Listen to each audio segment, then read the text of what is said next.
Baik, selamat malam, Pastor. Mungkin ada suster di sini dan Bapak Ibu yang terkasih. Malam hari ini kita berjumpa kembali dalam kegiatan kita menjelang Hari Raya Santo Yusuf Pekerja yang kita akan rayakan nanti tanggal 1 Mei. Kita menggelar Triduum Santo Yusuf Pekerja. Hari ini adalah minggu kedua dengan tema bekerja adalah untuk memuliakan Tuhan. Ya, nanti Pastor Franciscus Berto seorang Yosefolog alumnus Pontificia Facoltà Teologica dell'Italia Meridionale, ya, yang saat ini ada di Nusa Tenggara Timur. Dia juga Komisaris Ordo Karmel Komisariat Indonesia Timur. Sudah hadir bersama kita, nanti akan membagikan terkait dengan bekerja adalah untuk memuliakan Tuhan. Seperti biasa, acara kita akan memulai sebentar lagi. Kami meminta untuk para peserta yang sudah hadir bisa mute, sehingga kita akan fokus dalam kegiatan pada malam hari ini. Kita akan memulai dengan lagu pembukaan.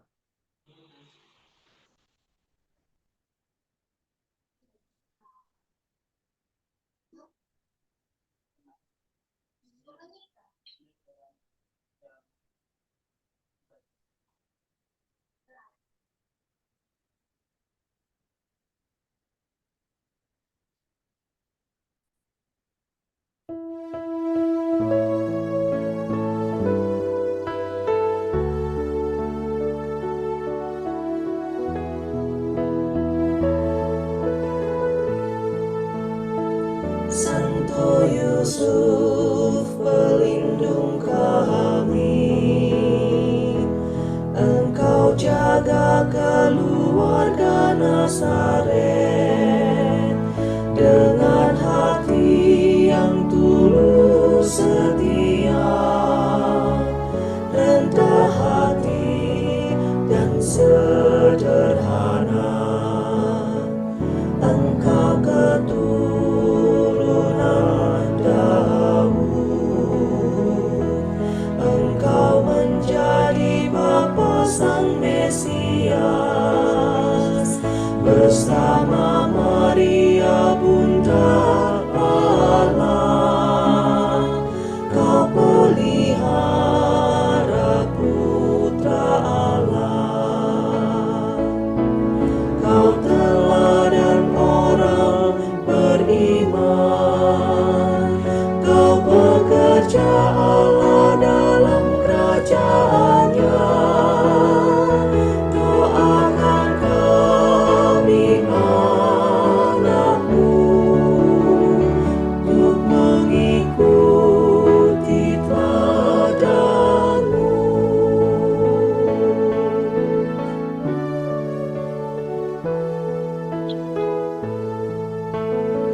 Santo Yusuf, pelindung kami, Engkau jaga keluarga Nazaret dengan hati yang tulus setia, rendah hati dan sederhana. Engkau keturunan Daud, Engkau menjadi Bapa Sang Mesias, bersama Maria Bunda Allah. Kau pelihara putra Allah. Kau teladan orang beriman, Kau bekerja Allah dalam kerajaan-Nya.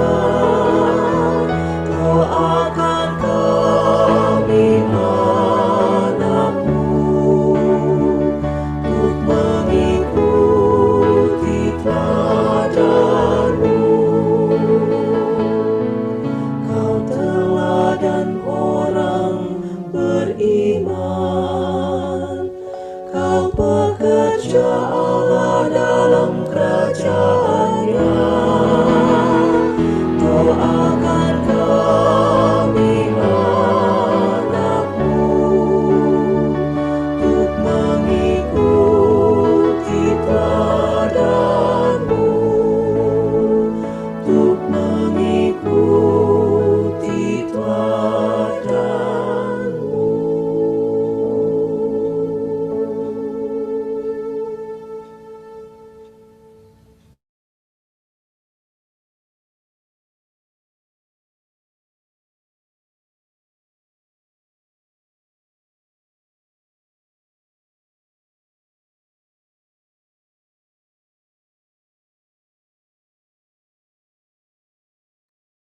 Baik, kita akan lanjutkan setelah lagu pembukaan. Kita akan memulai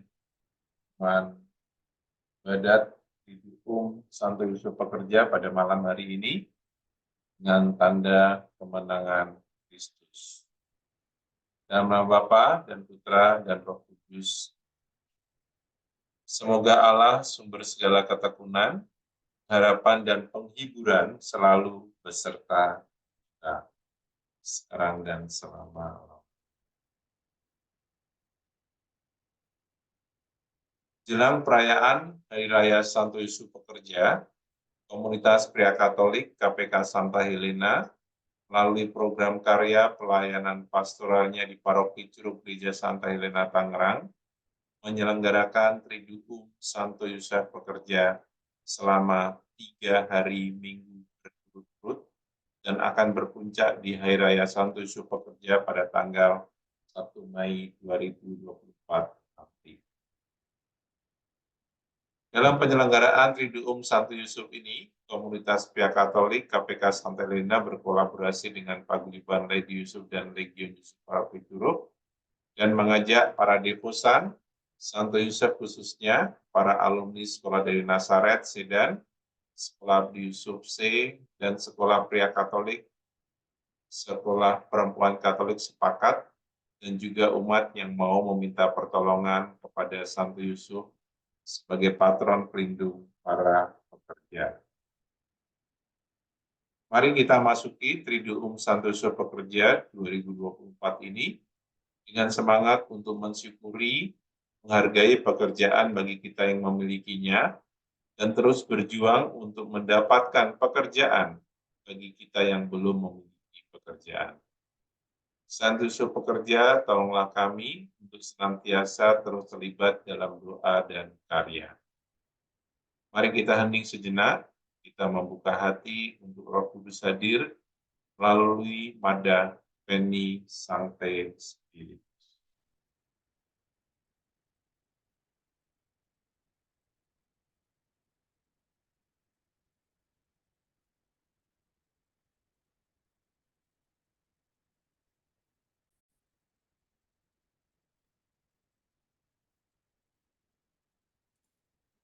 Datanglah Roh Kudus, dari surga sinarkan pancaran cahayamu. Datanglah suluh hati, Bapa kaum yang lemah, pemberi anugerah.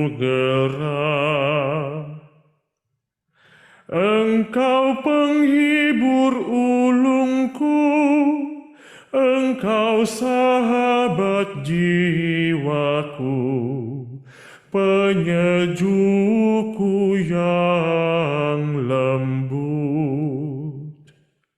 Engkau segarkan yang lelah, Engkau tenangkan yang resah, Engkau melipur yang sendu. Oh cahaya mulia, penuhi hati nurani, umat kepunyaanmu. tanpa berkat restumu, hampalah manusia, tiada pun yang berguna. Yang cemar bersihkanlah, yang kersang siramilah, yang terluka pulihkan, yang keras lunakkanlah, yang beku cairkanlah, yang sesat arahkanlah. Limpahilah umatmu yang percaya padamu, sabta karuniamu, dan curahkan anugerah akhir hidup bahagia, sukacita tak henti.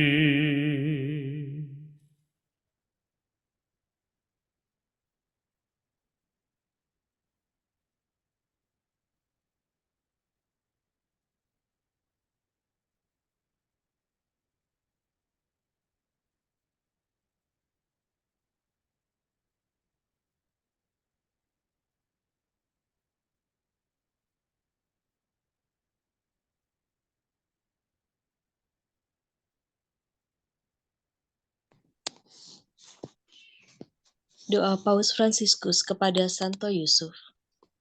Salam penjaga Sang Penebus, suami perawan Maria yang terberkati.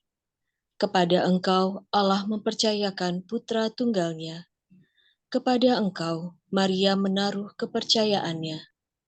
Bersama dengan Engkau Yesus menjadi manusia.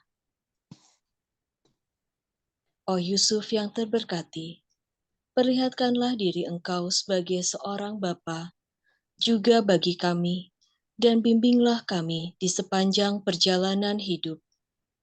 Perolehkanlah bagi kami rahmat, belas kasihan dan keberanian, dan lindungilah kami dari segala yang jahat. Amin.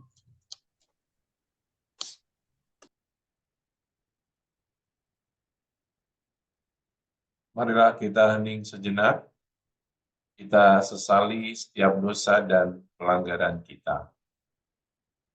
Saya mengaku pada Allah yang Maha Kuasa dan kepada saudara sekalian bahwa saya telah berdosa dengan pikiran dan perkataan, dengan perbuatan dan kelalaian.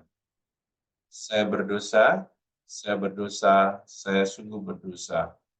Oleh sebab itu saya mohon kepada Santa Perawan Maria, pada para malaikat dan orang kudus, dan kepada saudara sekalian, supaya mendoakan saya kepada Allah Tuhan kita. Semoga Allah yang Maha Kuasa mengasihani kita, mengampuni dosa kita, dan membawa kita kepada kehidupan kekal. Amin. Marilah berdoa. Allah Bapa yang Maha Baik, Engkau telah mempersiapkan dan memilih Santo Yusuf sebagai patron pelindung para pekerja. Dengan penuh kasih dan bertanggung jawab, Ia telah mendampingi Maria.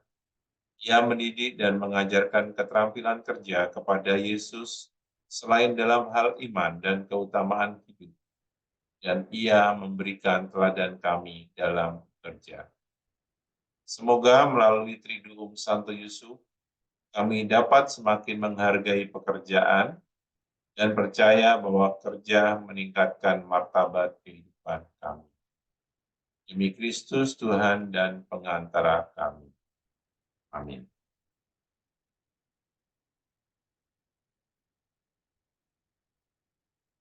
Baik, kita akan masuk dalam nimba keutamaan dan keteladanan Santo Yusuf yang pada malam hari ini akan dibagikan oleh Pastor Franciscus Berto Okam.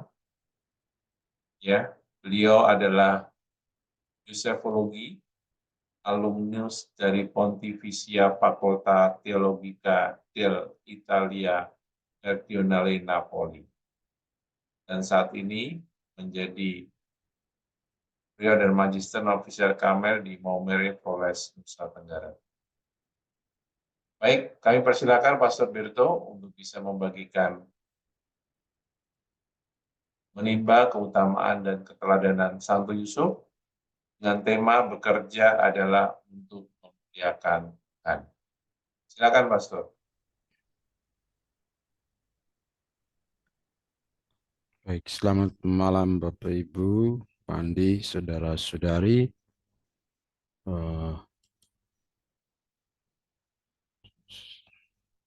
Mungkin saya dijadikan co-host supaya bisa share bahannya.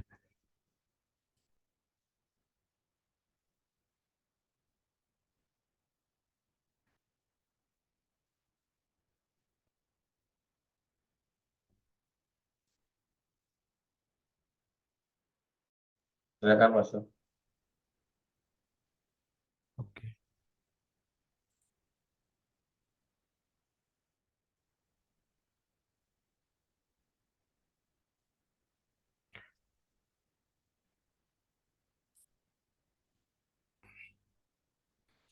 Baik, saudara-saudari, kerja memuliakan Tuhan, tema kita pada malam hari ini, dan juga teks yang kita refleksikan itu dari Injil Matius bab 13 ayat 55. Bukankah ia ini anak tukang kayu?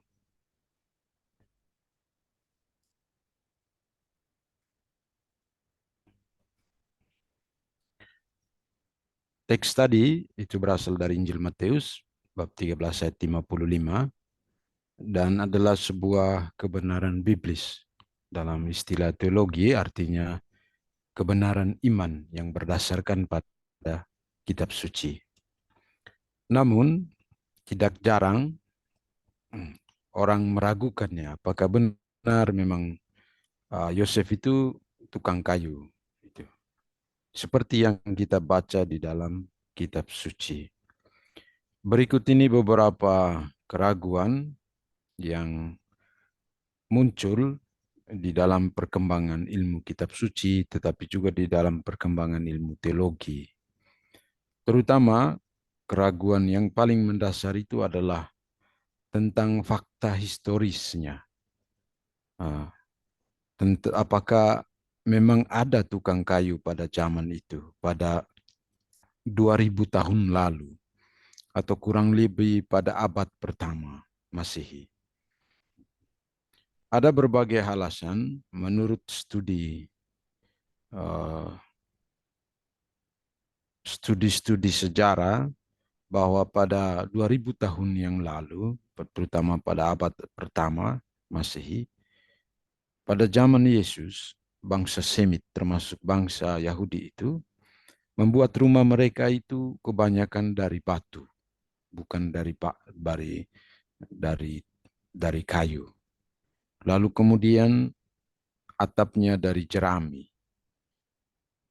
Dan mereka mengerjakan rumah biasanya secara bersama-sama, artinya gotong royong gitu. Dan rumah-rumah mereka juga tidak menggunakan kursi atau meja, tetapi duduk bersila. Gitu. Nah, sehingga dari kenyataan-kenyataan ini, kemudian orang muncul pertanyaan, apakah ada tukang kayu itu?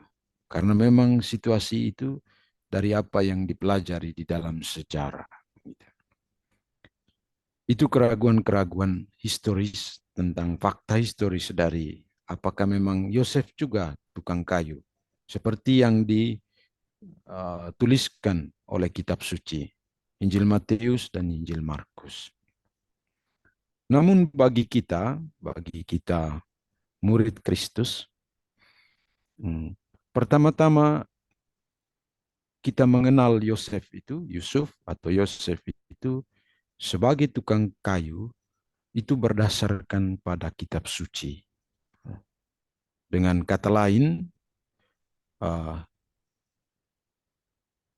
kita percaya dan kita yakin bahwa Yosef itu adalah tukang kayu karena memang kitab suci yang mengajarkannya dan itu adalah kebenaran iman.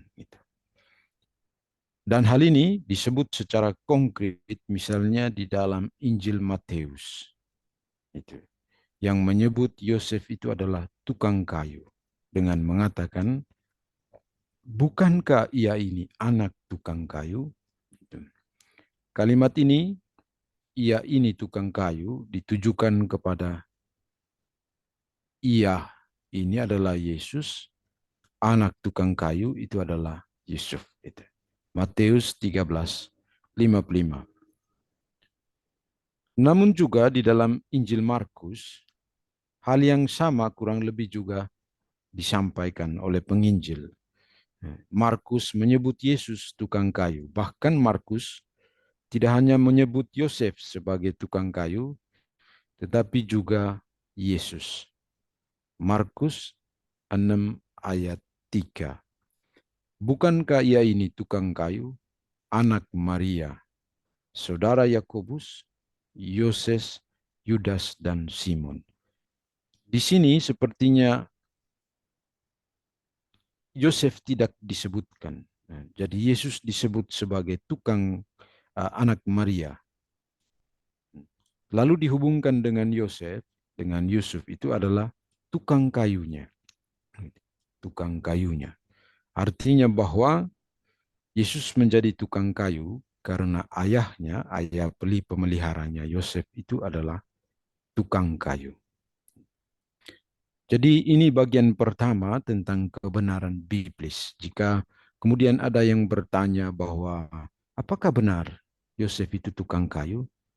Sebagai orang beriman yang percaya pada kitab suci dan iman kita bersumber salah satunya dari kitab suci, kita harus yakin mengatakan benar. Karena kitab suci mengatakannya demikian, bahwa Yosef itu adalah tukang kayu. Dan bukan hanya Yosef yang tukang kayu, bahkan putra peliharanya, putra angkatnya juga, putra Allah, Yesus adalah tukang kayu. Bisa dibaca di dalam Matius 13:55 dan Markus 6 ayat 3. Jadi yang pertama ini kita yakin Yesus adalah tukang kayu.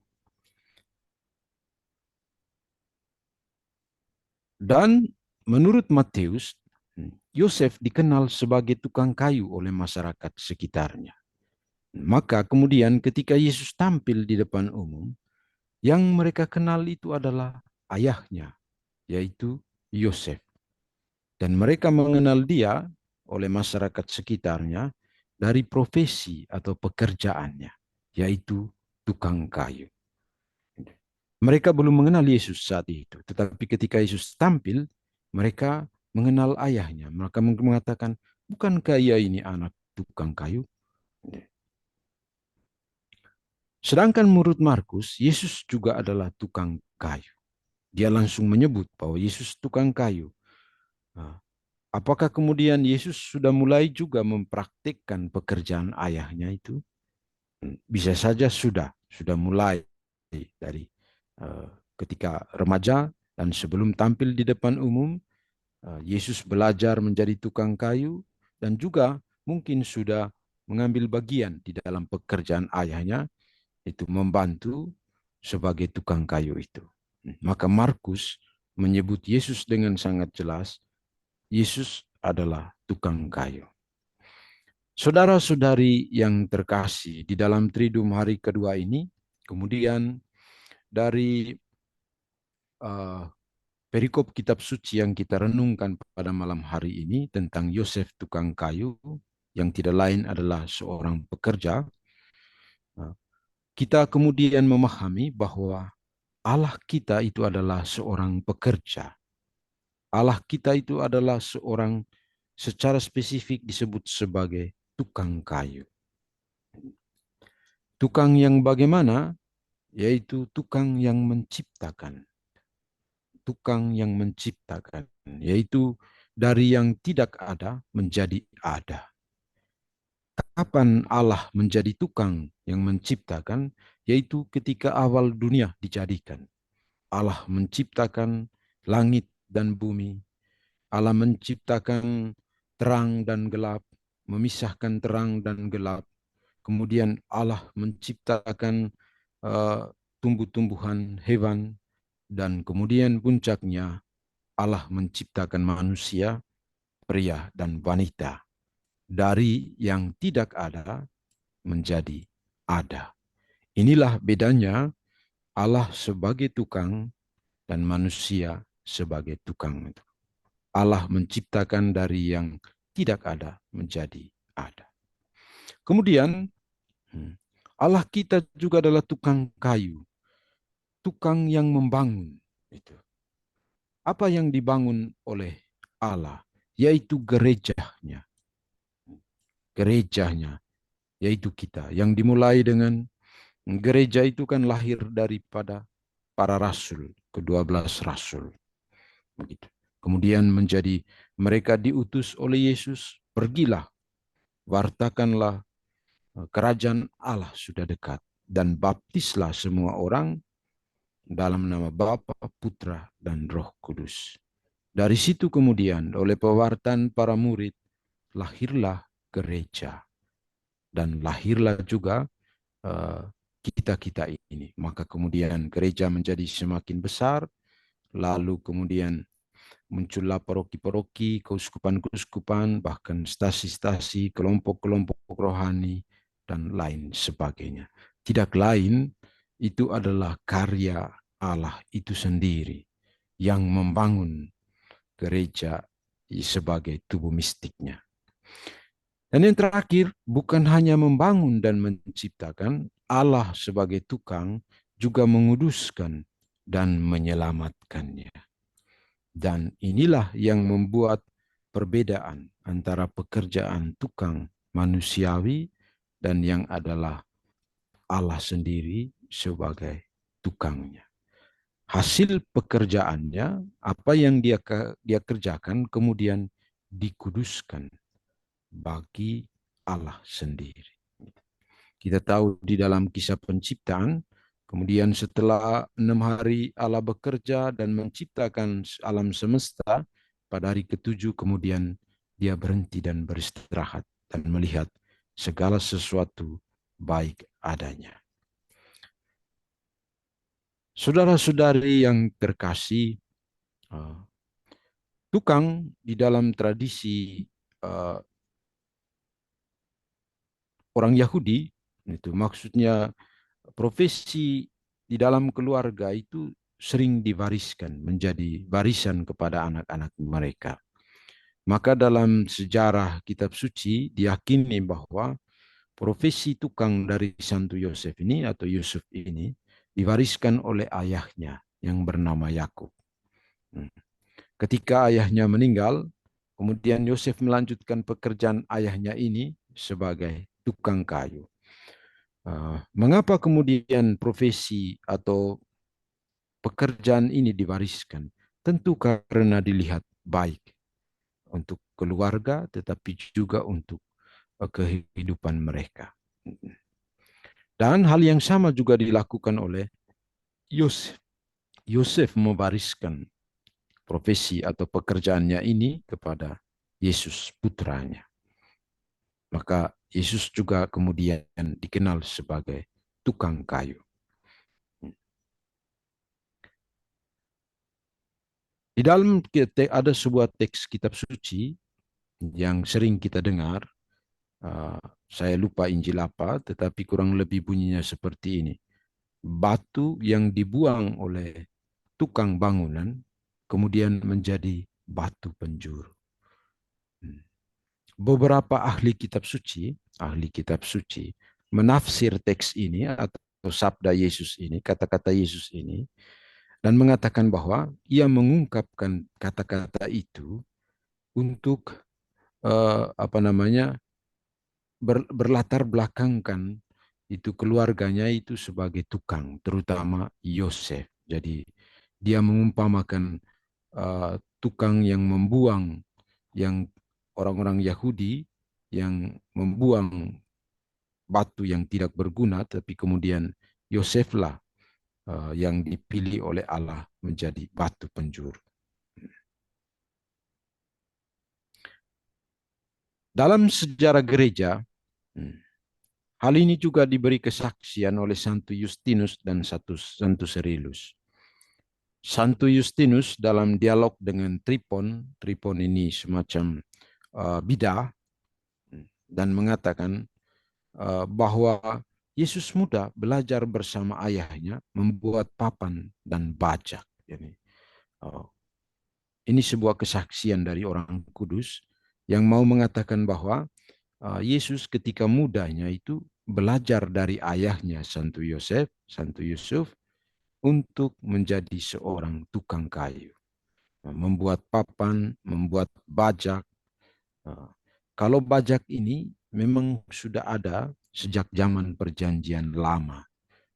Kalau Bapak Ibu saudara-saudari belajar membaca kitab suci dalam satu raja-raja atau dua raja-raja, kisah tentang Nabi Elia dan Elisa. Ketika Elia memanggil Elisa, itu dikatakan Elisa sedang membajak dengan 12 lembu. Jadi bekerja sebagai seorang petani. Artinya alat bajak itu mengolah tanah itu sudah ada sejak zaman perjanjian lama. Bisa jadi pada zaman Yesus juga masih mereka gunakan. Kemudian kesaksian lain dari Santo Cyrillus dari Yerusalem yang mengatakan bahwa pada zaman dia, abad keempat, itu masih ditunjukkan kepada para peziarah sebuah papan kayu berbentuk segi empat. Dan mereka yakin papan itu dibuat oleh Santo Yosef dan Yesus itu secara bersama-sama di sebuah gereja di Tanah Suci.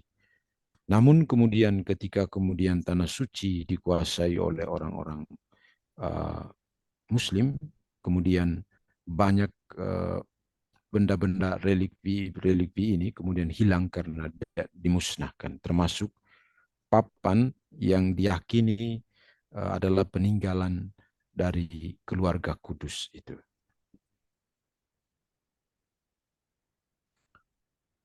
Lalu dalam sebuah sejarah dari sebuah buku, penulisnya seorang ahli teologi, Gianfranco Ravasi namanya, seorang imam diocesan di Napoli, Italia. Dia mengatakan begini, menulis buku tentang Santo Yosef, dan di dalam dia mengatakan begini. Kemungkinan juga Yosef dan putranya Yesus itu pernah bekerja di Seporis. Entahlah Yesus umur berapa saat itu. Yaitu sebuah kota maju yang dipilih oleh Herodes Antipas.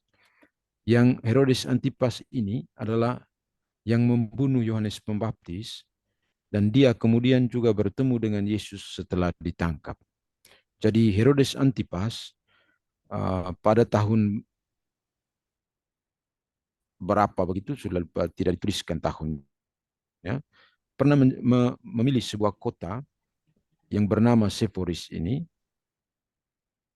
menjadi ibu kota yang pertama itu dalam kerajaannya setelah Tiberias.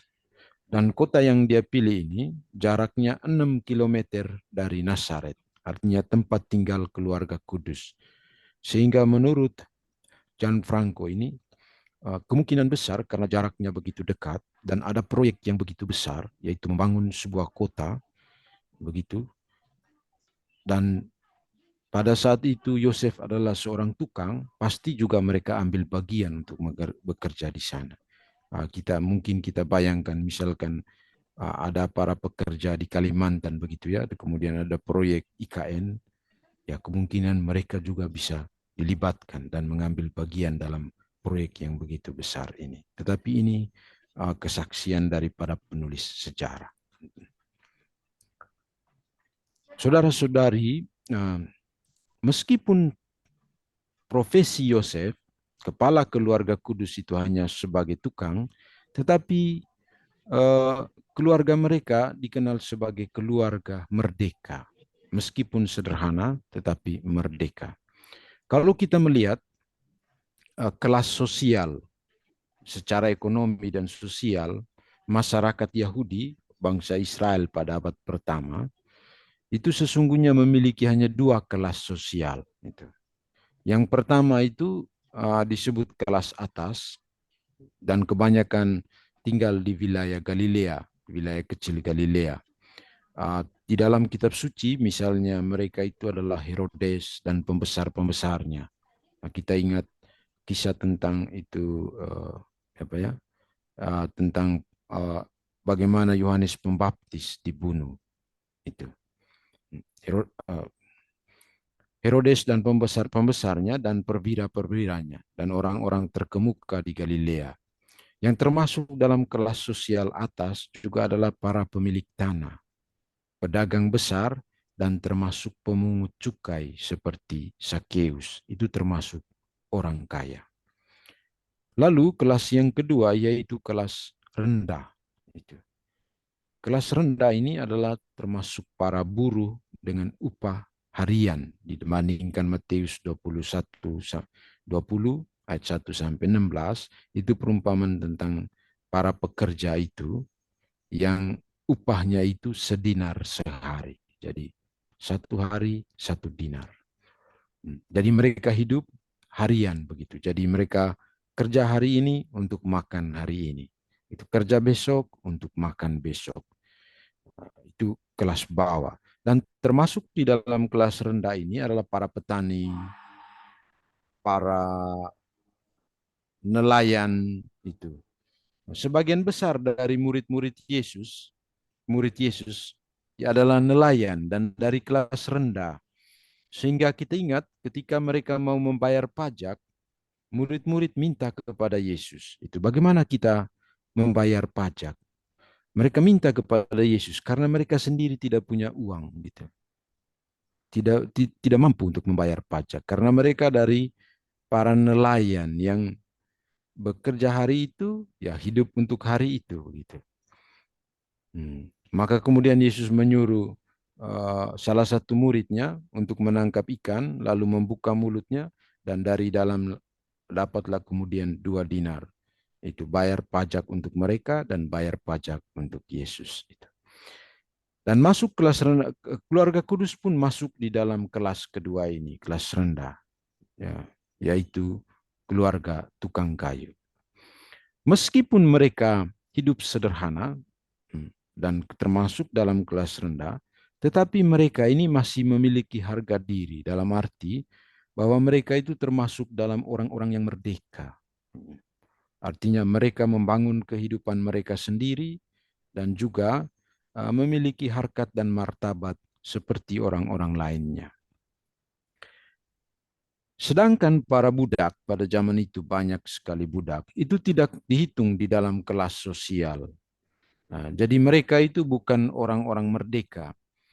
Mereka itu dihitung seperti harta benda dari tuannya. Jadi sama dengan hewan-hewan dan lain sebagainya. Itu para budak. Jadi keluarga kudus meskipun sederhana adalah orang-orang yang memiliki harkat dan martabat yang tinggi dan juga orang-orang merdeka.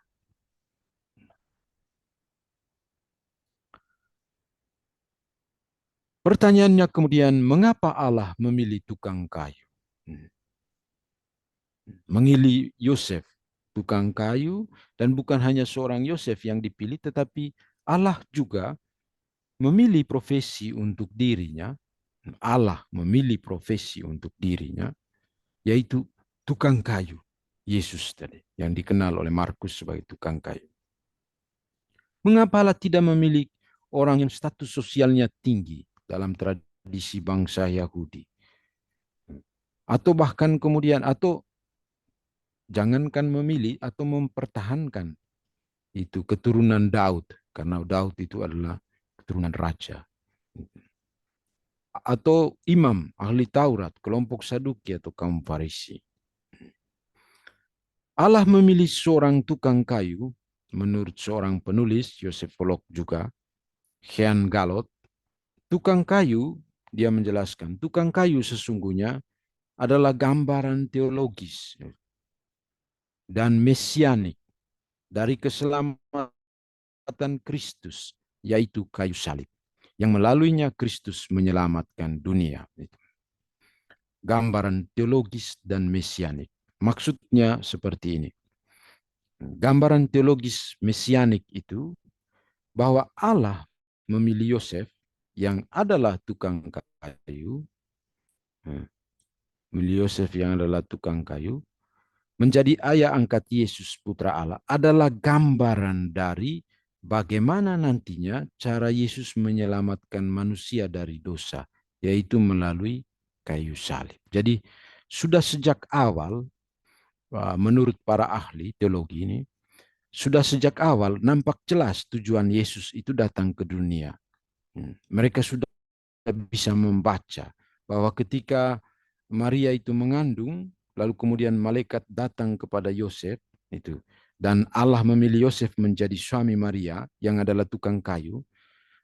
Para teolog mengatakan dengan itu saja kita sudah mengerti bagaimana nantinya Yesus menyelamatkan kita, yaitu melalui kayu salib, tukang kayu, yaitu kayu salib. Begitu.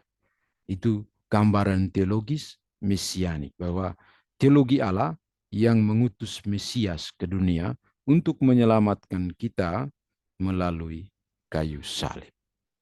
Jadi karena itu profesi tukang kayu ini bukan profesi abal-abal. Sebuah profesi yang kudus, suci, dan dipilih oleh Allah sendiri.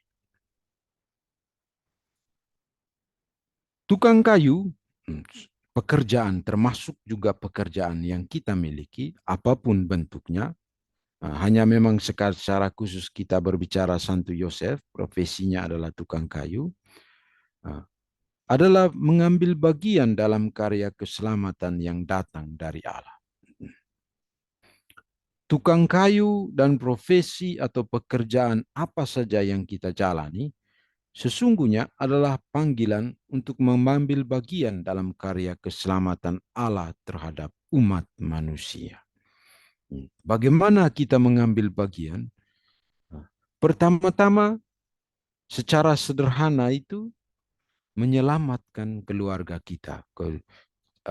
Tentu kita jangan dulu berpikir menyelamatkan dunia secara keseluruhan, tetapi pertama-tama menyelamatkan keluarga kita.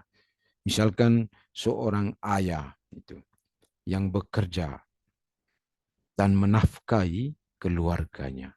Pekerjaannya itu kemudian menghidupi keluarganya, dan dalam konteks iman dia menyelamatkan hidup mereka. Begitu. Dalam iman. Demikian juga pekerjaan Santo Yosef. Jadi profesinya ini selain menghidupi keluarga kudus, tetapi juga dia mengambil bagian dalam karya keselamatan Allah itu sendiri. Lalu kemudian sebuah tulisan lain dari Pseudo Chrysostomus, dia melihat profesi Santo Yosef ini, Santo Yusuf, suami Maria, sebagai tukang kayu, itu adalah tipologi gambaran hubungan antara Kristus dan gereja. Jadi gambaran tipologis hubungan Kristus dan gereja. Dia mengatakan seperti ini. Santo Yosef, tukang kayu, adalah tipologi dari Kristus dan gereja yang menyelamatkan manusia melalui salib. Mengatakan, Maria menikah dengan Santo Yosef yang memiliki dua titel atau gelar, yaitu pengantin pria dan tukang kayu. Jadi pengantin pria ini di dalam kitab suci itu adalah Yesus. Kita itu disebut sebagai pengantin wanita kita. Kita ingat perumpamaan tentang itu 10 gadis bijaksana dan 10 gadis bodoh yang kemudian itu menantikan pengantin datang. Itu adalah gambaran gereja, bahwa di dalam gereja itu Ada orang-orang yang bijaksana yang menghayati imannya dengan baik, tetapi ada juga orang-orang yang disebut kurang bijaksana, di mana mereka ini sudah menjadi menjadi Kristen, sudah dibaptis, tetapi tidak menghayati iman mereka dengan baik, begitu. Jadi ada gadis bijaksana dan gadis bodoh. Tetapi mereka semua ini sedang menantikan kedatangan Kristus, mempelai pria yaitu Kristus. Jadi demikian juga Yosef. Yosef memiliki dua gelar, pengantin pria dan tukang kayu. Pengantin pria ini gambaran dari Kristus. Nah, begitu. Pengantin wanitanya adalah gereja. Tukang kayu itu di mana kemudian Kristus ini menyelamatkan gereja, begitu, melalui pengorbanan salib. Kurang lebih hampir sama, beda tipis dengan yang sebelumnya. Seorang penulis lain bernama Karl Barth mengatakan bahwa gereja memiliki peran seperti Santo Yosef. Jadi gereja secara keseluruhan gereja Katolik Roma ini, atau gereja kita ini, umat Allah ini, menurut dia, kita itu memiliki peran seperti gereja, memiliki peran seperti Santo Yosef. Dia bilang, bukan seperti Maria menurut dia, menurut Karl Barth. Mengapa kita lebih memiliki peran seperti gereja ini, memiliki peran seperti Yosef, tetapi bukan seperti Maria? Dia mengatakan begini, gereja tidak memiliki kemampuan untuk melahirkan Kristus. Yang melahirkan Kristus itu adalah Maria. Dan gereja tidak bisa memiliki peran seperti Maria, mengandung dan melahirkan Kristus. Tetapi dia bisa memiliki peran seperti Yosef. Dengan bagaimana dia memiliki peran gereja ini seperti Yosef, yaitu dengan melayaninya. Dia tidak melahirkan, tetapi dapat melayaninya. Kemudian setia menjaganya, memeliharanya. Begitu. Itu menurut Karl Barth. Jadi kita memiliki peran seperti Santo Yosef. Tidak melahirkan, tetapi kita melayaninya dengan penuh kerendahan hati dan kesetiaan. Saudara-saudari yang terkasih, mungkin ini juga menjadi poin atau pesan yang bisa kita hayati di dalam kehidupan kita, terutama di dalam profesi dan pekerjaan kita. Teladan ini diberikan oleh Santo Yosef sendiri, seorang tukang kayu, di mana dia itu tidak berbicara, diam saja, tidak mengeluarkan kata satupun. Leonardo Boff, seorang teolog Amerika Latin, saya kira, dia mengatakan bahwa keheningan Santo Yosef itu adalah keheningan yang bermakna, yang harus direnungkan dan interpretasi. Artinya dia tidak bicara, itu adalah diamnya Santo Yosef itu memiliki makna yang sangat mendalam. Bahwa dia itu, mengapa dia diam? Karena dia adalah seorang tukang kayu. Maka dia diam.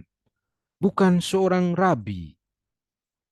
Dia juga bukan seorang imam yang mengajar. Dia itu adalah seorang tukang. Kalau dia seorang imam, mungkin dia akan mengajar dan berbicara banyak.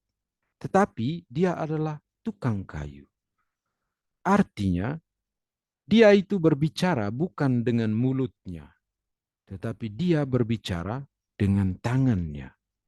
Dia berbicara dengan pekerjaannya daripada mulutnya. Pekerjaan tangannya itu lebih bermakna atau lebih berbicara banyak daripada kata-kata yang keluar dari mulutnya. Jadi ini kebajikan, salah satu kebajikan yang diwariskan oleh Santo Yosef tukang kayu kepada kita semua. Di dalam menghayati tugas, panggilan, profesi, dan pekerjaan kita masing-masing. Hendaknya kita banyak berbuat, artinya pekerjaan kita yang banyak berbicara daripada kata-kata dan mulut kita. Pekerjaan-pekerjaan sederhana pada zaman dulu, pekerjaan-pekerjaan hamba Tuhan. Coba kalau kita mendalami kitab suci, semua mereka yang dipanggil oleh Yesus dan dipanggil oleh Allah memiliki pekerjaan, dan pekerjaan-pekerjaan mereka adalah pekerjaan-pekerjaan sederhana tetapi bersahaja. Itu. Yesus dan Yosef itu dikenal sebagai tukang kayu. Raja Daud dikenal sebagai gembala. Bahkan ketika dia dipanggil dan diurapi menjadi raja, dia sedang mengembalakan domba. Sehingga kemudian nabi yang diutus Allah itu harus tunggu dia pulang, baru diurapi menjadi raja. Elisa dalam satu raja-raja itu pekerjaannya adalah petani. Seperti tadi yang saya kisahkan, ketika Elia memanggil Elisa menjadi muridnya, Elisa sedang membajak dengan ke-12 lembu, dengan 12 lembu. Itu sedang bekerja, mengolah tanah.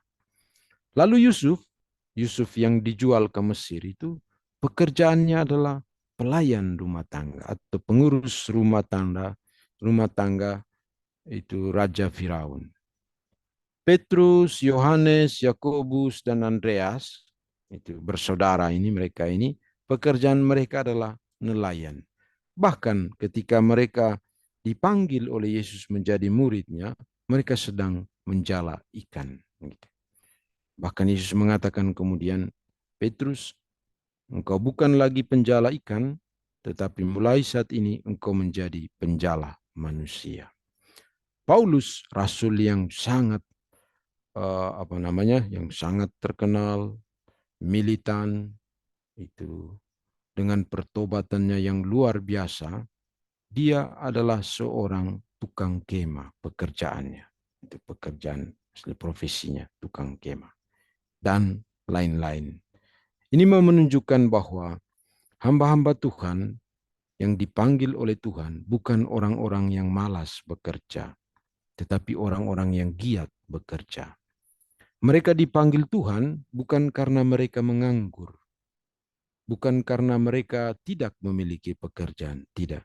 Mereka dipanggil justru ketika mereka sibuk bekerja, justru ketika mereka memiliki profesi untuk kehidupan mereka. Saudara-saudari, bekerja atau tukang kayu juga adalah perlengkapan dalam tradisi iman kita.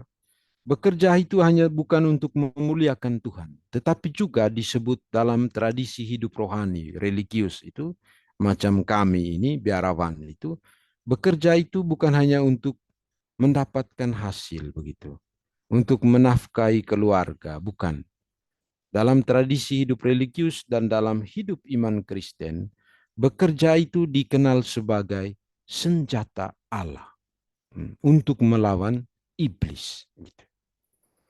Pada abad 12 misalnya, rohaniwan-rohaniwati itu gencar perang melawan iblis. Hidup rohani mereka banyak sekali masuk ke dalam biara. Tujuannya itu apa? Untuk melawan iblis. Salah satu tujuan hidup religius pada abad ke-12. Dan bagaimana mereka melawan iblis? Yaitu dengan senjata rohani. Doa, membaca kitab suci, ekaristi. Tetapi bukan hanya itu, bukan hanya doa. Kerja juga. Maka di dalam hidup membiara itu dikenal dengan opus manuale. Jadi orang belajar untuk sibuk bekerja secara fisik. Dan kerja adalah salah satu elemen di dalamnya yang dilihat sebagai perlengkapan senjata Allah untuk melawan iblis, supaya tidak jatuh di dalam dosa. Misalkan dalam regula Agustinus juga sama, Basilius juga, regula ini macam aturan hidup untuk rohaniwan. Misalkan kami di dalam Karmel itu regula nomor 10, nomor 20 jelas. Regula itu semacam undang-undang begitu untuk hidup religius. Di sana dikatakan begini, kamu harus melakukan suatu pekerjaan sehingga setan selalu mendapati kamu sibuk. Jangan sampai ia dapat masuk ke dalam jiwamu karena kamu menganggur. Dan teks ini dikutip dari surat Rasul Paulus. Jadi kita harus bekerja. Kita harus menyibukkan diri. Supaya kemudian setan itu tidak mudah sekali masuk ke dalam hati dan jiwa kita, menggoda kita. Kalau tidak punya pekerjaan, tiba-tiba setan sudah datang, lalu lihat orang punya barang, tiba-tiba godaan untuk mencuri itu kemudian besar. Kurang lebih seperti itu. Sibuk bekerja. Di dalam regula, Ordo Karmel, dalam ditulis juga di pintu jiwa setiap Karmelit, setiap orang beriman juga, setiap orang Kristen, harus tertulis di pintu jiwa mereka, sibuk bekerja. Mengapa harus ditulis sibuk bekerja? Itu mengantisipasi kehadiran tamu yang tidak diinginkan dan merusak jiwa kita, yaitu godaan setan tadi. Jadi kalau orang sudah mulai menganggurkan, muncul pikiran-pikiran yang tidak sehat. Atau muncul kemudian keinginan-keinginan yang tidak sehat. Ketika orang kemudian tidak memiliki pekerjaan, setan menggoda dia untuk melakukan kejahatan, mencuri, merampok, dan lain sebagainya. Maka kitab suci dan Rasul Paulus juga mengatakan, kamu harus sibuk bekerja. Yosef juga mewariskan ini, bekerja di dalam keheningan. Tadi itu perlengkapan senjata Allah itu untuk melawan iblis itu, salah satunya itu adalah bekerja. Begitu. Selain doa, mati raga, kemudian kegiatan rohani lainnya, dan kerja ini dilihat sebagai perlengkapan senjata Allah yang bersifat eksterior, artinya secara fisik untuk melawan iblis. Jadi bekerja, harus sibuk secara fisik. Sedangkan yang bersifat interior, lebih batinia, itu dia bilang perlengkapan senjata lainnya itu adalah keheningan atau sikap diam. Begitu. Ketenangan. Begitu. Bukan hanya fisik yang bekerja, tetapi jiwa juga harus tenang. Orang tidak semacam penuh dengan itu huru hara atau apalah istilahnya, tidak tenang begitu. Batinnya tidak tenang. Nah, itu juga bisa membawa dia jatuh di dalam godaan iblis. Dan Yosef, dia bekerja secara fisik tentu sangat keras untuk menghidupi keluarga kudus. Pada saat yang sama, dia menghayati keheningan yang sangat mendalam. Keheningan batinianya yang sangat mendalam. Dan ini kemudian menjadi kekuatan dia untuk melawan iblis. Sehingga dia dikenal, dipilih oleh Allah menjadi ayah angkat putranya, Yesus Kristus. Kerja juga adalah jalan yang suci dan baik yang diwariskan oleh Allah untuk kita. Kita lihat tadi Allah pun bekerja. Sejak ia menciptakan dunia sampai sekarang ini terus berkarya dan bekerja. Yesus putranya juga yang menjadi juru selamat kita bekerja dengan memilih profesi sebagai tukang kayu. Mengapa mereka bekerja? Tentu karena kerja itu adalah jalan yang suci dan baik bagi keselamatan kita. Mengapa bekerja itu suci? Karena dengan bekerja, berkarya tentunya yang positif, membangun dunia, membangun kerajaan Allah, membangun keluarga, masyarakat, adalah melanjutkan karya ciptaan Allah. Gitu. Allah dulu bekerja dan dia mau supaya kita melanjutkannya. Bekerja, terus bekerja untuk membangun dunia yang diciptakan oleh Allah ini. Itu makanya pekerjaan itu disebut juga suci dan baik. Kemudian bekerja juga adalah jalan yang baik bagi kehidupan kita, terutama dalam hubungannya dengan pemenuhan kebutuhan harian kita. Dalam kemandirian. Kita tentu tidak mau selalu bergantung kepada orang lain. Mungkin pada saat kita kecil, kita bergantung kepada orang tua kita. Tapi pada saatnya nanti, kita harus hidup mandiri. Atau bahkan kita juga bisa menafkahi, itu memelihara orang tua kita. Maka bekerja itu adalah hal yang suci dan baik. Oleh karena itu, setiap orang hendaknya memiliki pekerjaan yang baik.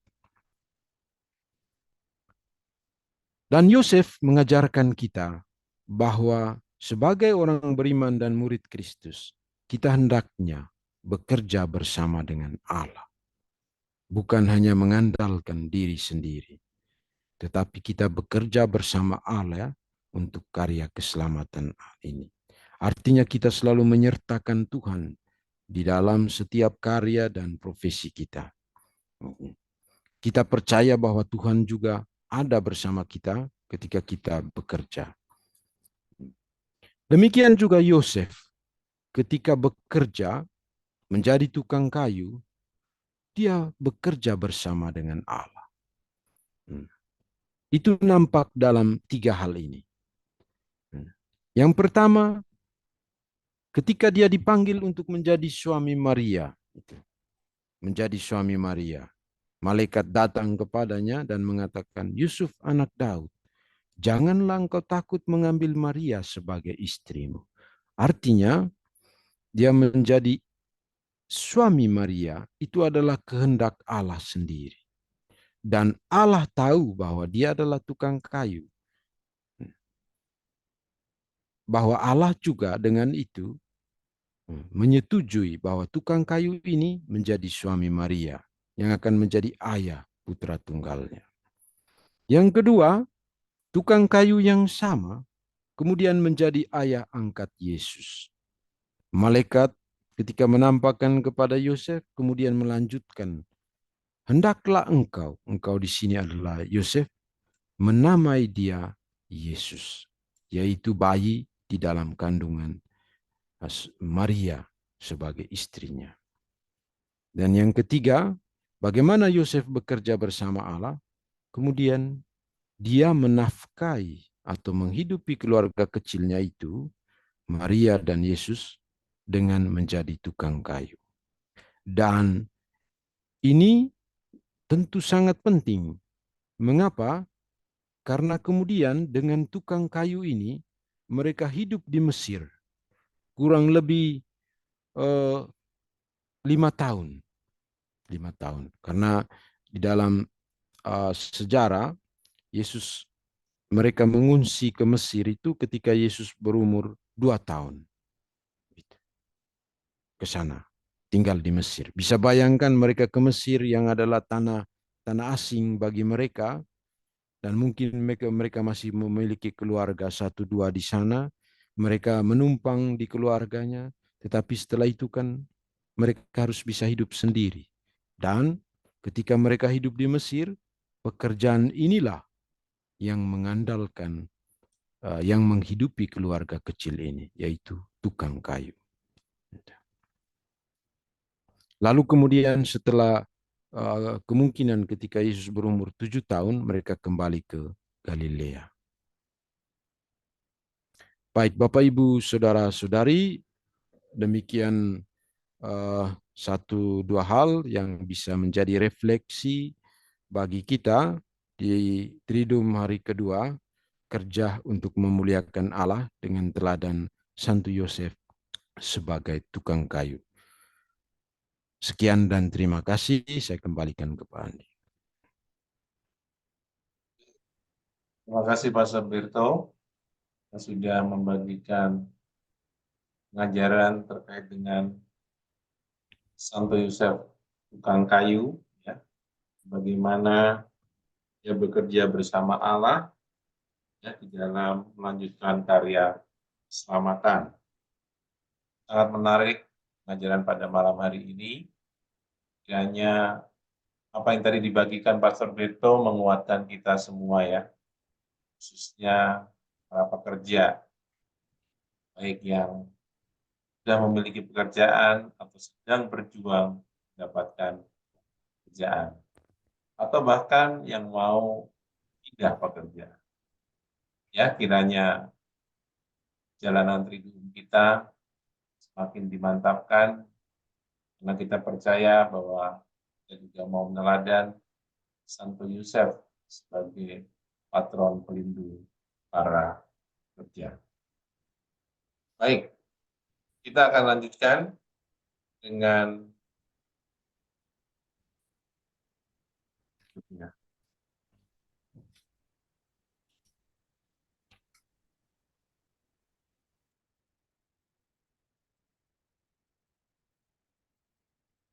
Kita akan masuk ke dalam litani Santo Yosef.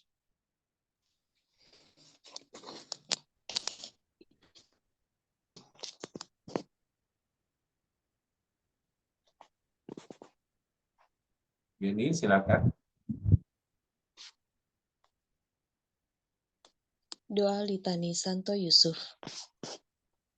Tuhan kasihanilah kami, Tuhan kasihanilah kami, Kristus kasihanilah kami, Kristus kasihanilah kami, Tuhan kasihanilah kami, Tuhan kasihanilah kami, Kristus dengarkanlah kami, Kristus kabulkanlah doa kami.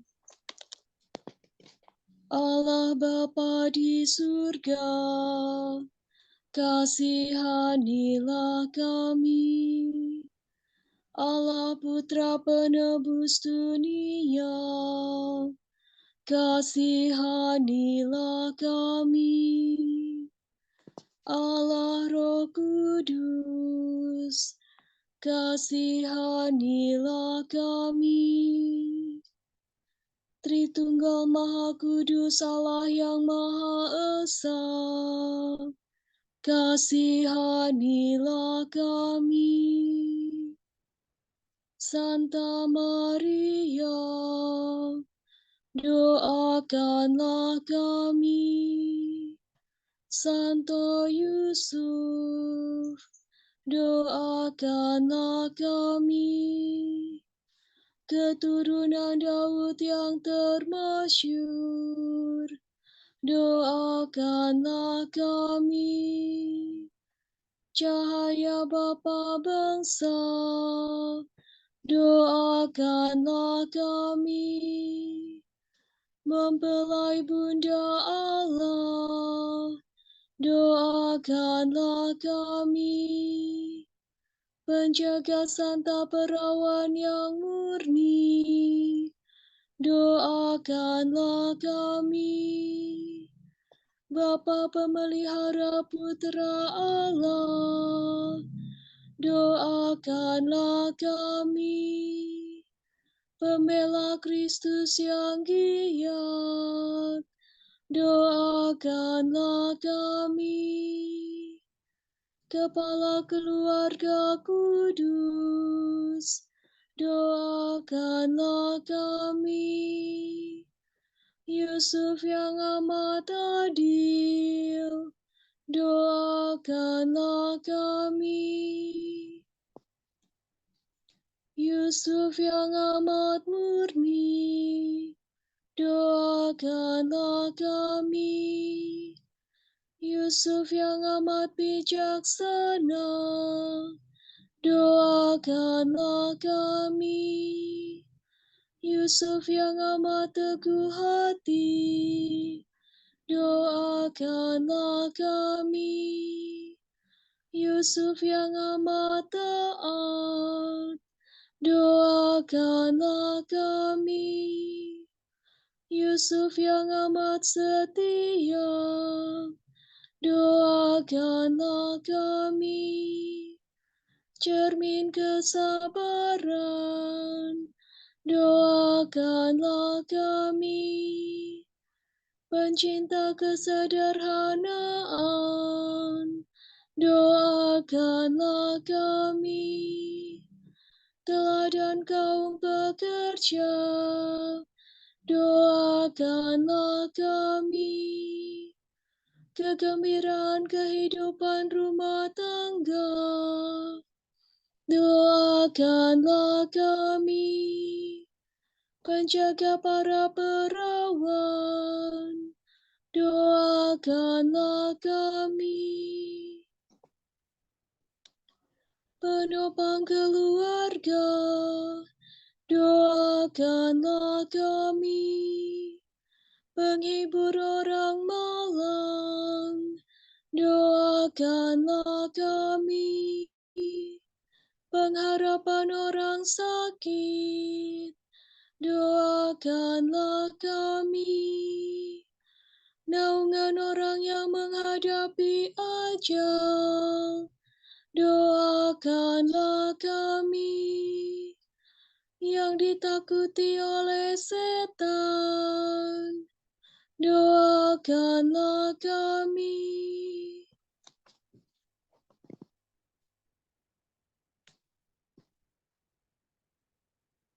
Anak domba Allah yang menghapus dosa-dosa dunia, sayangilah kami.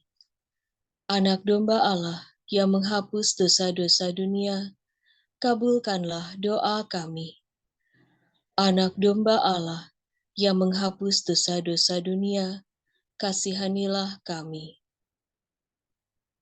Yusuf yang diangkat menjadi kepala keluarga kudus, jadikanlah kami anggota keluarga kudus-Mu.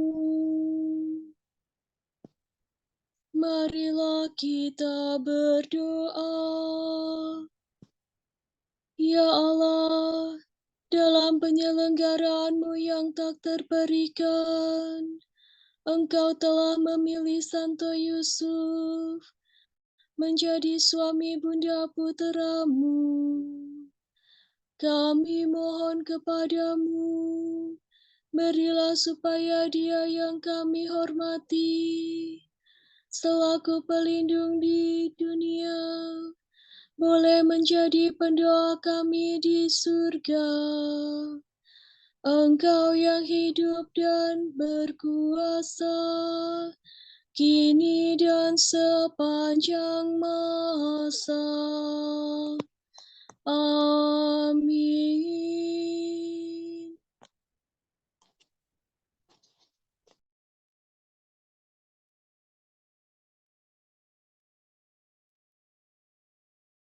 Kita masuk dalam doa Triduh Santo Yusuf.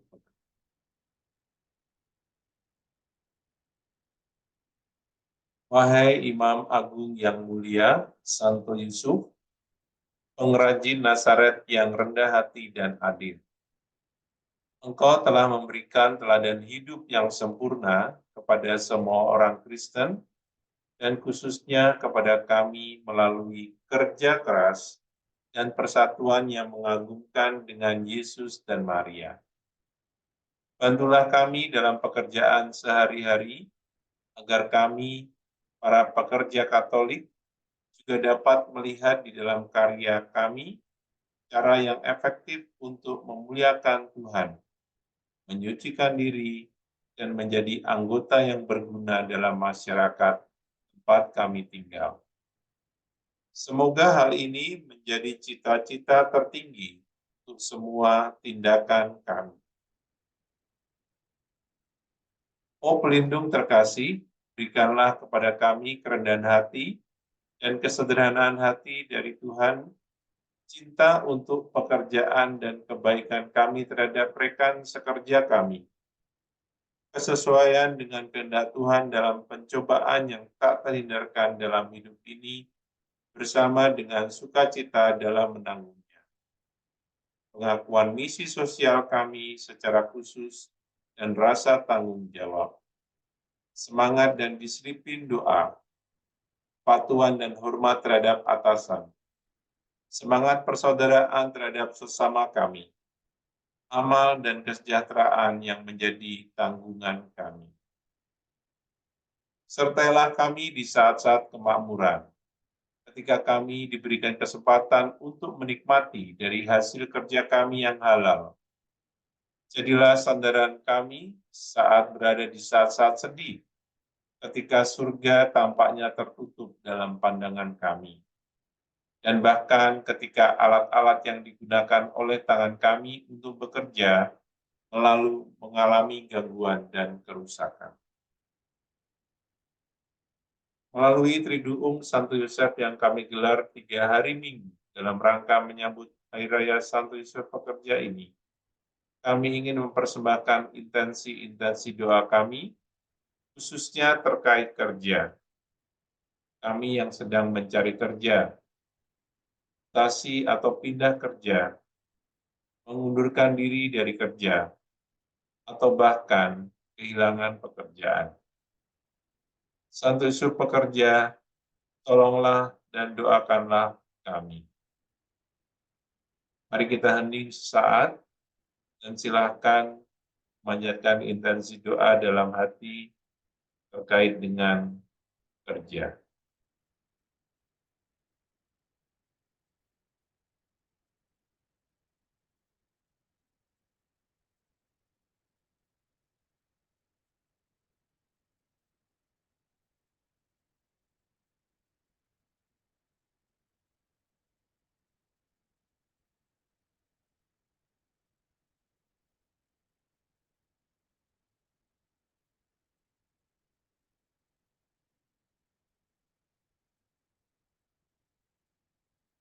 Melalui Triduum Santo Yosef ini, perkenankanlah kami untuk mengikuti teladan, sehingga kami dapat memusatkan perhatian pada Bunda kami Maria, pasangan terkasihmu, yang saat dia menanti dengan sabar di sudut tempat kerjamu.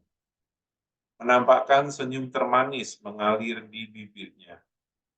Dan juga semoga kami tidak pernah mengalihkan pandangan dari Yesus yang sibuk bersamamu di meja tukang kayu, agar kami dengan cara yang sama dapat menjalani kehidupan yang damai dan suci di bumi. Awal dari kehidupan kebahagiaan kekal yang menanti kami di surga yang kekal. Amin.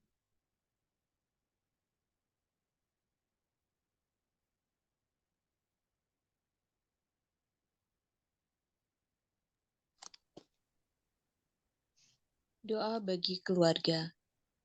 Yesus, Maria, dan Yusuf, di dalam keluarga kudus Nazaret, kami melihat keindahan cinta sejati. Kepada keluarga kudus Nazaret, kami menaruh penuh kepercayaan. Keluarga kudus Nazaret, bantulah supaya keluarga kami juga dapat menjadi tempat komunitas doa, sekolah Injil yang sejati, dan gereja rumah tangga. Keluarga kudus Nazaret, semoga tidak ada lagi keluarga-keluarga yang mengalami kekerasan, penolakan, dan pemisahan. Semoga mereka yang telah terlanjur menjadi korban dan terluka dapat menemukan penghiburan dan penyembuhan.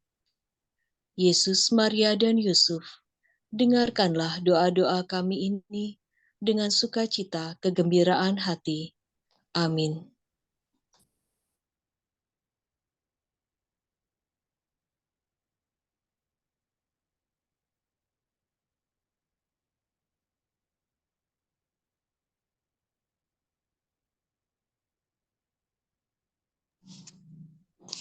Bapa kami yang ada di surga, dimuliakanlah namamu. Datanglah kerajaanmu, jadilah kehendakmu di atas bumi seperti di dalam surga. Berilah kami rezeki pada hari ini, dan ampunilah kesalahan kami, seperti kami pun mengampuni yang bersalah kepada kami. Dan janganlah masukkan kami ke dalam pencobaan, tetapi bebaskanlah kami dari yang jahat. Amin. Salam Maria, penuh rahmat, Tuhan sertamu. Terpujilah engkau di antara wanita, dan terpujilah buah tubuhmu Yesus. Santa Maria, Bunda Allah, doakanlah kami yang berdosa ini, sekarang dan waktu kami mati. Amin. Salam Yusuf, pria yang tulus mempelai murni Maria, Ayah Mesias keturunan Daud. Terpujilah engkau di antara pria, dan terpujilah Yesus Putra Allah yang dipercayakan kepadamu. Santo Yusuf, pelindung gereja semesta, lindungilah keluarga-keluarga kami dalam damai dan rahmat ilahi, dan dampingilah kami pada waktu kami mati. Amin. Kemuliaan kepada Bapa dan Putra dan Roh Kudus, seperti pada permulaan, sekarang, selalu, dan sepanjang segala abad. Amin. Terpujilah nama Yesus, Maria, dan Santo Yusuf, sekarang dan selama-lamanya.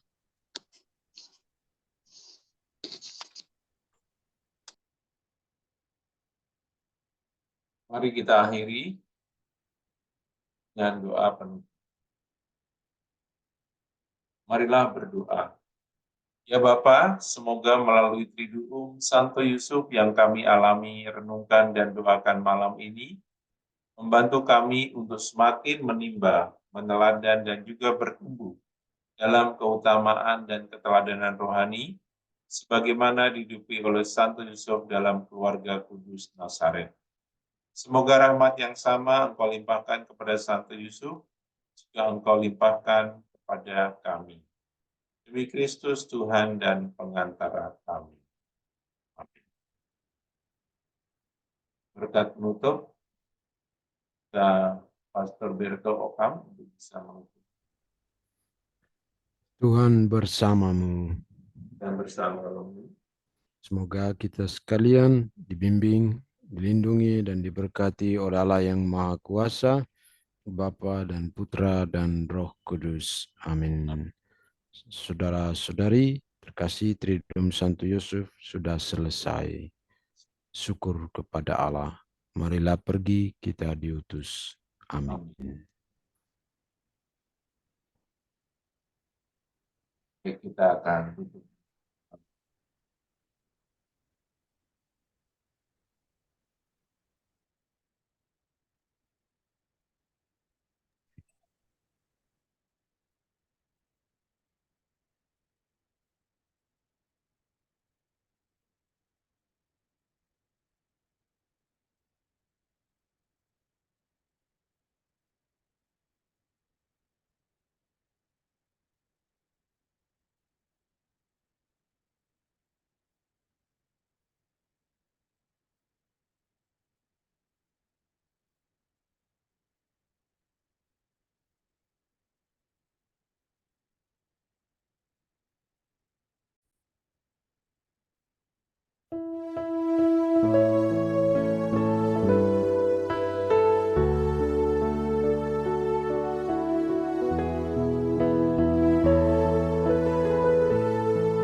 Santo Yusuf, pelindung kami, Engkau jaga keluarga Nazaret dengan hati yang tulus setia, rendah hati dan sederhana. Engkau keturunan Daud, Engkau menjadi Bapa Sang Mesias, bersama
rendah hati dan sederhana.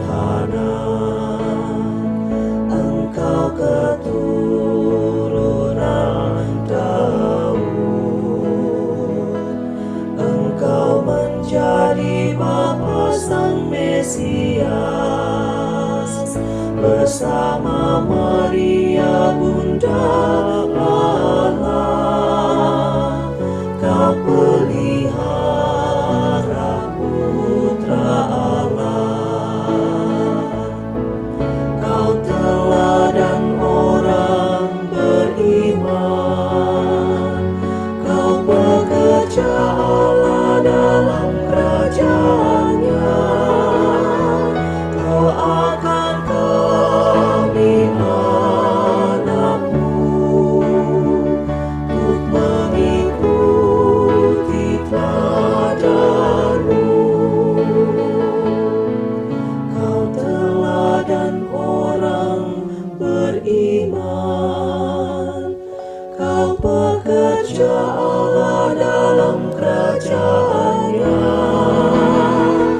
Doakan kami anakmu untuk mengikuti teladan-Mu, untuk mengikuti teladan-Mu.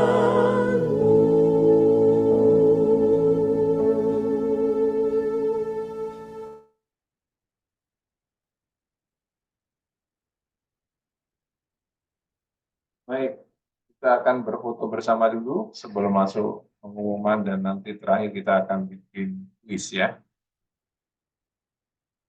Kuisnya nanti dari materi yang pas diberikan tadi. Oke, kita foto bersama dulu. Bisa dibukakan layarnya.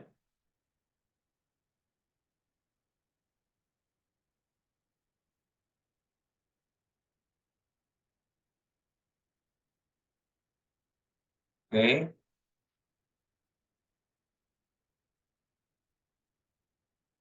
Ada berapa layar? Nah,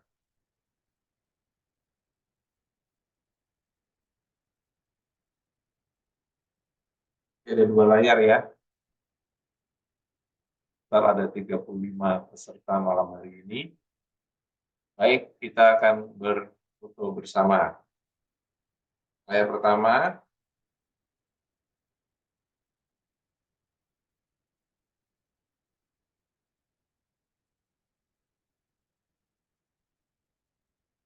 Oke, 1, 2, ya, nyum. Oke, saya kopas dulu.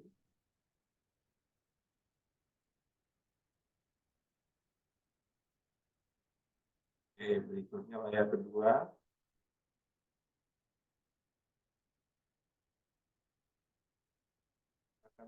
Satu, dua, tiga.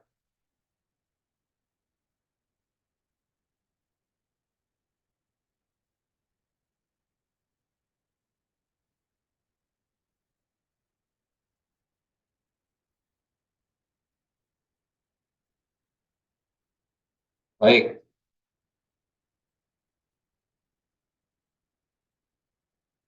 Oke, kita lanjutkan pengumuman dulu ya.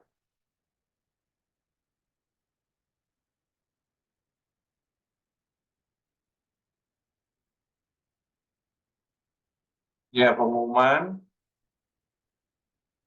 Jadi, terima kasih pada Pastor Tirto Okam yang pada malam hari ini sudah dengan pengajaran terkait dengan tema kita minggu kedua ini, kerja memuliakan Tuhan. Kemudian kita juga akan melanjutkan ke dalam tema ketiga minggu depan yang bertemakan pekerjaan itu menaikkan martabat. Ya.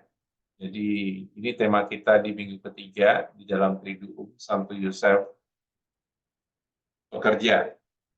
Pada hari Minggu 28 April 2024 pukul 7 malam. Kemudian ya mengingatkan kembali Sekolah dari Nazaret angkatan 19 kita akan gelar di bulan Juli nanti. Ya, masih ada waktu sekitar 2 bulan ya untuk mengajak teman-teman mengalami sekolah dari Nazaret. Saat ini Sedan sudah selesai, Sedan 18 sudah selesai bulan Maret lalu, dan kita lagi mempersiapkan untuk wisuda ya. Dan nanti berikutnya secara estafet 19 akan dimulai bulan Juli. Baik. Kemudian kita akan masuk ke kuis ya.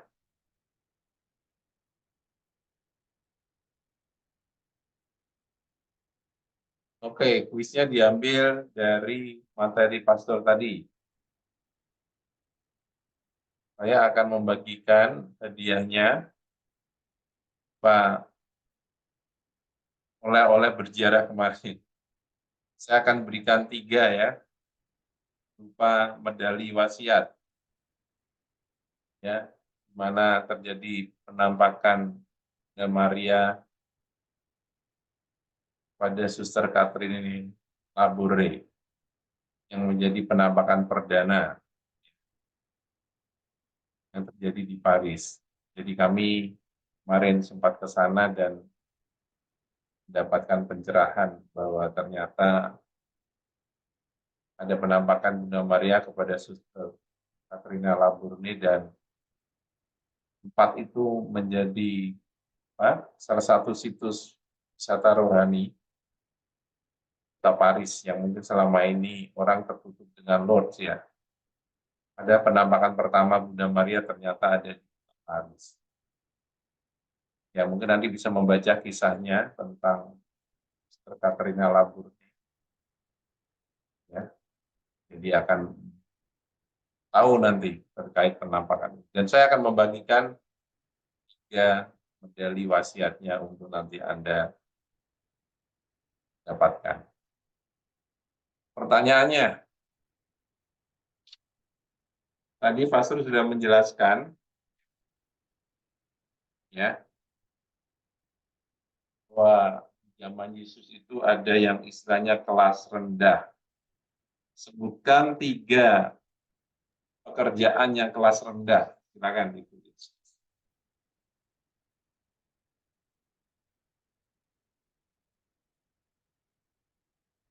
Silakan ditulis di chat.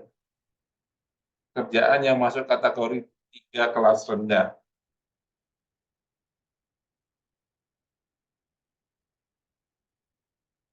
Yuk. Guru, boleh jawab? Ya ditulis Bu, jawabannya Bu, di chat. Oh. Oke.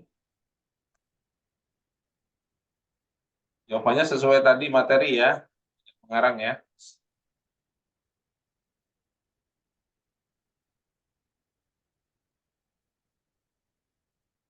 Masih ada Pastor? Pastor sudah live ya?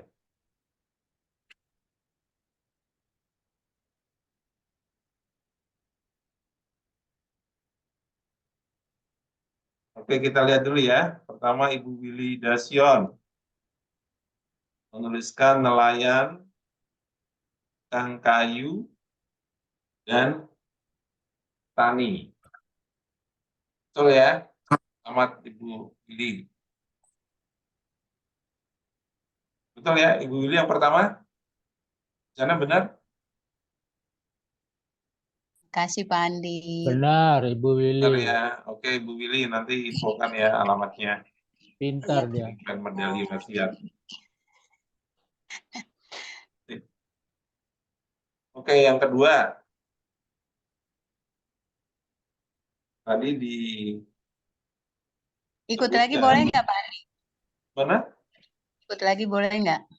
Ya janganlah Bu, kasihan. Ibu belum menjawab tapi jangan menang lagi. Oke, siap. Kasih. Semangat Ibu ini. Iya, kasih yang lain dong. Iya, kasih yang lain ya. Oke. Tadi dijelaskan kan ada hamba-hamba Tuhan yang profesi sebagai petani, bala, dan nelayan. Sebutkan nama hamba Tuhan yang profesi sebagai nelayan. 3 saja, nggak usah 4, 3. Yuk, silakan. Siapa yang berprofesi sebagai nelayan yang dijelaskan tadi?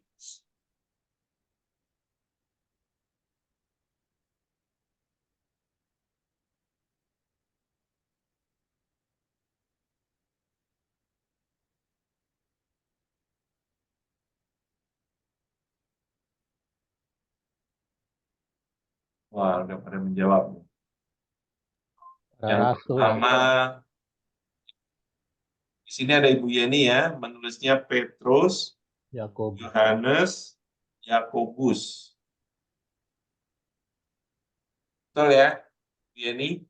Selamat. Makasih Pak Andi. Betul? Di sana paling awal Ibu Yeni? Selamat Ibu Yeni, Petrus, Yohanes, dan Yakobus. Satu lagi Andreas. Tapi Udah lewat. yang ketiga sekarang. Dari wasiat yang ketiga. Oh, salah satu dibetulin sih, Pak. Aku betul semua loh, Pak Andi. Gimana? Nggak apa-apa, iseng. Gimana Bu? Ibu nomor 1 tadi? Bukan. Kan namanya Petrus Yohanes Yakobus. Tadi si Pater sih cuma tulisnya Petrus Yohanes Andreas. Itu tuh, Pak. Nggak apa-apa, udah selamat buat Bu Yeni. Ya, yang pertama Ibu Yeni udah benar. Petrus, Yohanes, Yohanes Yakobus.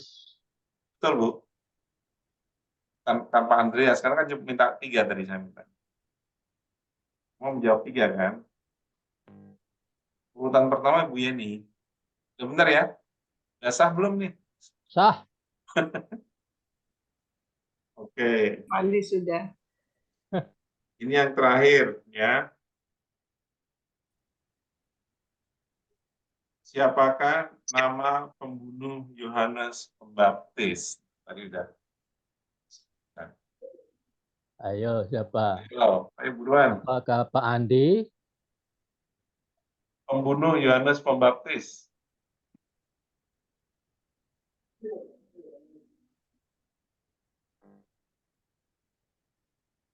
Ayo.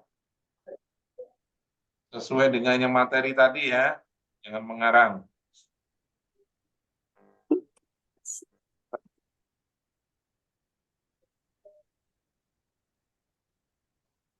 Oke.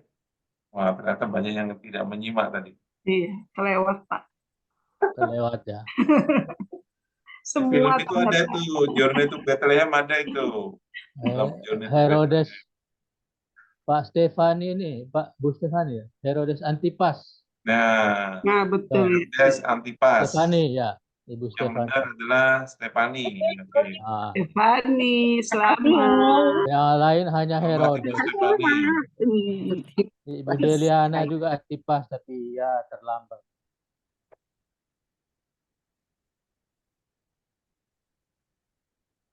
Oke. Saya tambahin 2 lagi ya biar seru ya. Banyak nih Udah oleh-oleh. cukup. Nah, tambah 2 deh ya kali ini. Karena kemarin yang pertama nggak ada ini kan, nggak ada kuis ya. Tambahnya 30 Pak Andi, biar semua dapat. Oke, Saya tambah hadir aja ya. 2 lagi ya.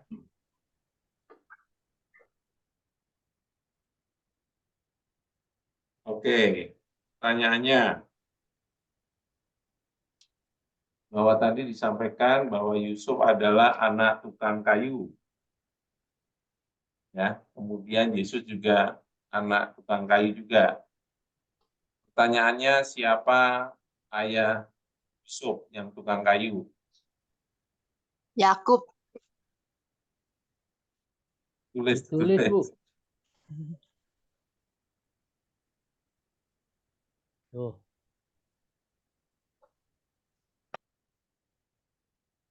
Iya. Ayo siapa? Siapa urutannya? Nomor 1, Willy. Kamu Willy. sudah menang tadi kan? Udah. Nomor Saya. 2, Saya. Pak Bone. Ya, Menang ya? menang deh. Mbak Bone menang loh. Ya udah Pak Bone ya. Pak Bone sah kan? Di sana Pak Bone kan nomor 2? Iya, sah. Oke Pak Bone. Jadi, Bapak dapat medali ya, wasiat. Ya. Oke. Mantap Pak Boni dapat. Pak Bone bilang nggak usah ditambah. Akhirnya kalau nggak ditambah, Lu gak ditambah gak dapet. Bahagianya Oke. Pak Boni. Terakhirnya Bahagia. yang ketiga ya. Bahagia Bahagia banget. Yang kelima. Siapakah nama hamba Tuhan yang berprofesi sebagai gembala? Ayo. Yo, Yang jadi raja ya. waduh, pada menyimak tadi. Ini pertama siapa? Apa yang paling pertama, Pak? Bu Helena. Wah, Bu Helena. Gak mau kalah Ibu Helena. Iya, Akhirnya dapat ya Pak. dapat medali. Untung ditambah 2 ya Pak Boni. Nah, Iya. Ibu belum punya kan, Bu Helena? Saya udah punya Pak. Jadi Kita saya punya. mau kasih Oma Belen. Di dompet saya ada Pak. Oh ya? Ya Wah. selalu dibawa. Amin. Terus Buat taruh di Oma Belen ya. mana? Buat Oma Oke. Belen Pak. Oh, mau Belen. Kayak Bu Helena mau dapat daging sei dari Kupang. Oh iya. Semalam baru dapat sei dari Kupang Oma. Taruh Belen ya, disimpan di dompet. Iya di dompet simpen. Oke, terima kasih. Jadi nanti Terima kasih Pak Andi. Buat Oma. Iya Oma. Disimpan di dompet ya Oma. kita berjumpa di pertemuan berikutnya. Novena Triduum, Triduum. Yusuf pekerja terakhir ya. Tanggal 28. Terima kasih Peter. Baik, itu saja pertemuan kita malam hari ini. Terima kasih untuk kebersamaannya, terima kasih untuk kehadirannya, ya, terima kasih untuk kedatangannya. Oh ya Pak Andi, Buat semuanya. materi Selamat yang malam. tadi dan Pak Agung punya tolong. Terima Oh kasih. Pak. iya, Materi yang dari Pak Agung belum di-share. dengan yang Gimana, tadi. sorry? Materi yang lalu Pak dari Pak Agung. Oh, Pak Agung ya, nanti saya Iya, mintain belum ya. bisa. Saya kemarin belum minta. Iya, Dengan yang tadi Pak. Ya, dengan yang tadi ya. yang tadi juga ini. Nggak ada tanya jawab ya Pak Andi ya. Tadi ada yang di kolom chat nih pertanyaan. Itu ya. Iya, ada Pak yang bertanya di chat Pak. Oh, di- Apa tadi? Tentang orang pergi bekerja dari pagi siang sore. Oh, itu kemurahan Tuhan, oh. Rahmat Tuhan untuk semua, tidak apa namanya, Tuhan tidak menuntut siapa lebih dulu, pokoknya semua. Ya.